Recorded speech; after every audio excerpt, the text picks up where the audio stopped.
Kalyan Thane metro 5च्या मार्गावरील पिलरची सळई डोक्यात घुसली।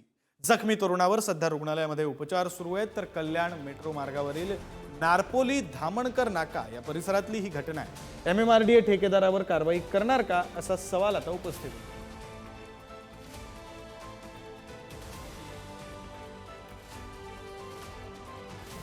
आपण पाहू शकतो रिक्षाच्या छतातून ती सळई आत आली आणि पाठीमागे बसलेल्या तरुणाच्या डोक्यात शिरली। तरीही हा तरुण हालचाल करताना सुद्धा या दृश्यांमध्ये दिसतोय। त्याच्यावर सध्या खासगी रुग्णालयात उपचार सुरू आहेत। तर त्याचा अख्खं शर्ट हे रक्ताने माखलेलं सुद्धा दिसतंय।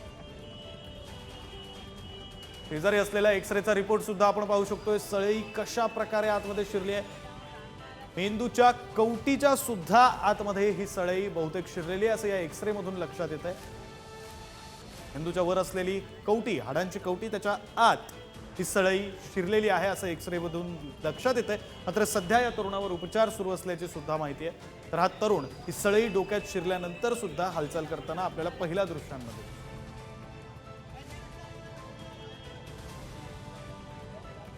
नेमकी जिथे ही घटना घडली तिथून आपल्या प्रतिनिधींनी आढावा घेतलाय। आपण पाहूया।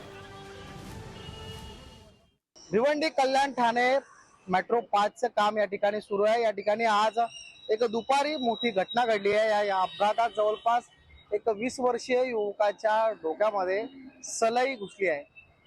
भिवंडीतील नारपोली परिसरात या ठिकाणी या मेट्रोचं काम सुरू आहे। या मेट्रोचं काम सुरू असताना या ठिकाणी पिल्लरच्या वरील असलेली सळई ही वरून पडली व रिक्षाच्या आत असलेल्या प्रवाशाच्या डोक्यात घुसली आहे। जवळपास 3 इंच ही सळई त्याच्या डोक्यामध्ये घुसली आहे। त्याला भिवंडीतील खाजगी नोबेल रुग्णालयात दाखल करण्यात आलं आहे। त्याच्यावर उपचार सध्या सुरू आहे।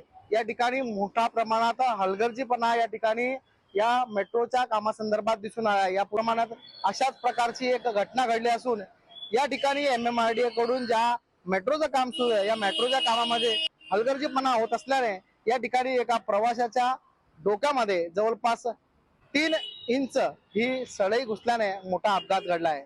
त्याच्यावर उपचार सुरू आहे। आता तो मृत्यूशी झुंज देत आहे।